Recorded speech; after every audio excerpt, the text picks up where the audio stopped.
that's pretty much gonna wrap up today's video as far as detailing the engine bay.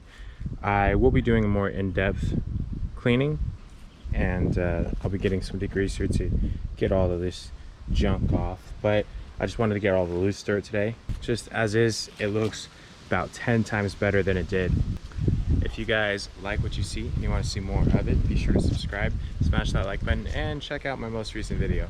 Without further ado, I hope you have a good day / night wherever you may find yourselves, and I'll see you guys in the next video. Peace.